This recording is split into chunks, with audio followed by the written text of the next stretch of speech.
Hello, everyone. For today's video, we are going to look at structuring your research report as well as how to write in a scholarly and ethical way. Those are the two pieces of this module's text that we're going to actually discuss today. So first, let's look at how should you structure your report. And I would say the best way to know how you're going to structure your report is to look at the physical structure of others' research reports. Learn from what you read. Some things that you can examine: the levels of heading in a study, which can help you when you're looking at your own levels of headings. The 6 steps in the research process, which we've already gone over both of those for both quantitative and qualitative studies. Look at the research questions or hypotheses and the answers in those research reports and see how well structured they are, how consistent the author is with stating those and keeping those consistent throughout the writing. And then just look at the different structures, the different types of qualitative and quantitative reports. So here's just one example of how a quantitative study, how a report could be structured. So you see the front matter has that title page and abstract of your study. The body of the paper includes the intro, lit review, methods that were utilized in the study, the results of your study, and then a discussion of those results. And then the back matter, including references and appendices. A qualitative structure you can see slightly different, but still has some similarities throughout. One thing I'd like to note would be the back matter, the appendices of a qualitative research report, because typically you're going to have used observations or interviews to collect your data. Those protocols that we discussed that you have designed as a qualitative researcher, you're going to include copies of those in your appendices and the back matter. So these are 6 different types of approaches when you're looking at designing a qualitative structure for your research report. The scientific approach is the one that we just looked at on the previous slide. The other 5, storytelling, thematic, descriptive, theoretical, and then experimental, alternative, or performance approaches. I would say a good example of a storytelling approach, if you're interested in a new book to read as well, which I would highly recommend this book to anyone. Ways with Words by Shirley Bryce Heath is a great example. It is a book, so it's a bit longer than what you would consider your typical research report, but it is a storytelling approach of an ethnography, qualitative study that Heath conducted. And it's not only is the content very interesting, the way that she structured it, if you're interested in seeing what storytelling could look like on a longer basis, I would suggest that text. So again, different approaches for how you're going to structure your report depending on what best suits your study. So this is an example of how that storytelling structure could be set out. You can see the front matter typically stays about the same, has that title page, preface, acknowledgments, saying that the table of contents, a list of tables and figures, and abstract are all optional. And then the body of the paper, you can see changes a bit from how we looked at on the previous slide, a scientific structure. As a storytelling structure, they're going to bring in a specific story about an individual in the study, a participant of interest in the study, and then how the author related or connected to that participant. The data is still included as part of that story, but we also include an incident to help understand maybe that individual's life or the phenomenon that we're studying and how it was represented in that incident, which is where the meaning of the incident can come in.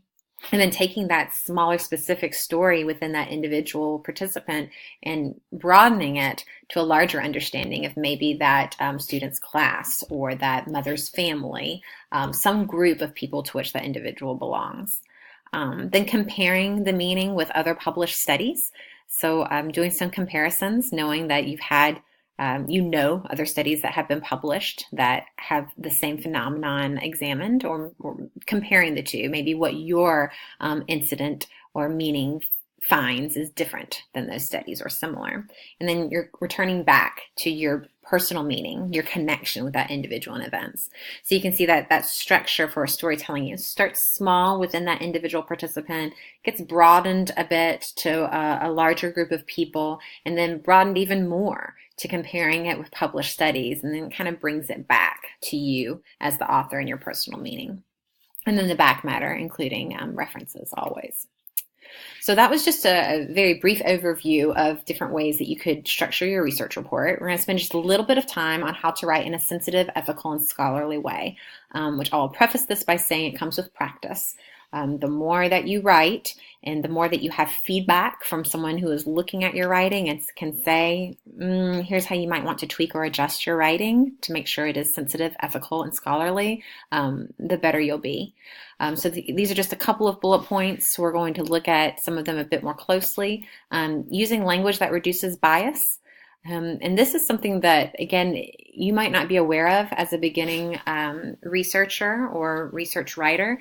So I would suggest having someone that you trust read your writing for this type of bias, and preferably someone that would be able to pick out those labels and be sensitive, and know and see whether or not you're being sensitive for those labels. So to put it quite bluntly, if you are a white woman, not having another white woman read your writing, have someone who you believe could actually give you that feedback and say, I'm not totally sure if you described this individual in a sensitive way that really reduced bias. And let them read that and give you that feedback. Encoding scholarly terms into your research. This is a lesson that I know I learned as a beginning writer of research, in that there are certain terms, research terms, that we may use in a colloquial way, such as measurement, that when we utilize it as a scientific or a research manner, it means something a little different. So to be very intentional with the terms that you are using when you're writing. So if you utilize measurement, what does that mean within a research realm? And if that's what I really mean to use, then I'm going to use that term consistently throughout. And again, having a dictionary of research terms, very helpful. Knowing whether you're a quantitative study or qualitative study, knowing those terms for each and using them appropriately is an important piece of that writing as a scholar. Being ethical within your reporting and writing of research results. Two things that I would like to focus in on is the first bullet, reporting honestly. There will be times when you are researching and findings that come out of your research are not what you expected, or do not support the theory in the way that you thought that they would, or something that completely comes out of left field. You still need to report those honestly. And I know that can be a challenge for some researchers and writers, because they want this nice, neat package of research and a nice, neat research report. And it can still be well packaged, but you still need to report honestly the findings that come from your study. And then giving credit for using someone else's work. You need to cite other people's work. Whether it is a term that you are utilizing inside your research report that someone else coined in their research, or whether it is a study itself or ideas, you need to give credit for someone else's work. Then using an appropriate point of view, thinking about the difference between quantitative writing and qualitative writing, noting that usually in quantitative studies, the researcher is removed from that research context, kind of in the background, while in qualitative writing, typically the researcher is right there, present in the moment, within that educational context or that home or that workplace environment. So that can adjust points of view that you utilize. APA does encourage first person to avoid ambiguity, as mentioned in that quantitative writing bullet point there. And remember, in qualitative writing, you may have some personal meaning assigned to that point of view because you are that qualitative researcher. The second bullet point I really want to call attention to: use passive construction sparingly. And that is a lesson that I had to learn within some of my first pieces of scholarly writing. And the great Dr. Diane DeFord from the University of South Carolina and the Ohio State University taught me that lesson very quickly. So I didn't realize how often I utilize passive voice until she was able to point it out. And so it is something that I now look for, not only in my own writing, but when I'm looking at others' writing. Typically, if you can take passive voice and change it to active, it just makes that sentence or that paragraph or that writing that much stronger. While you may have to use it every once in a while, trying your best not to. And then balancing research and content. In this paragraph, I'm not going to read it aloud, but it's a great example of making sure that you're including the content of your study, but then the research pieces are there as well. It's concise, it's well worded, it's well balanced, it brings the two together. So a great example there, and something that you should look for in the research reports that you read. How well are they balancing their research and content in their writing? Making sure that you're interconnecting sections for consistency. This is just good writing practice, but it can be somewhat more difficult when you're writing a research report. So for example, if you've just finished your literature review and you're about to move into your methods section, how do you link those two sections? How do you make it flow? That's a part of scholarly writing. Making sure you're also consistent with what you're utilizing. So your research questions need to stay the same throughout. Your variables, the exact name staying the same throughout. Whatever your research problem is or central phenomenon that you're studying, just being consistent throughout. And then finally, thinking about your title. Just remembering that the purpose is so that when I read that title as a reader, I know what the major idea of your paper is in a concise way, in a clear way. They typically say no more than 12 words. And then looking at the differences between quantitative studies and their titles and qualitative studies and their titles.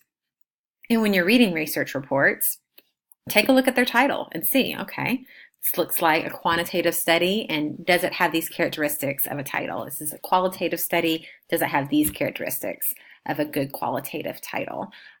Just something to think about as you're thinking about writing in a sensitive, ethical, and scholarly way. And that is the end of today. So I hope that if you have any questions around this matter or any of the topics that we discussed today, just reach out and let us know. Thank you.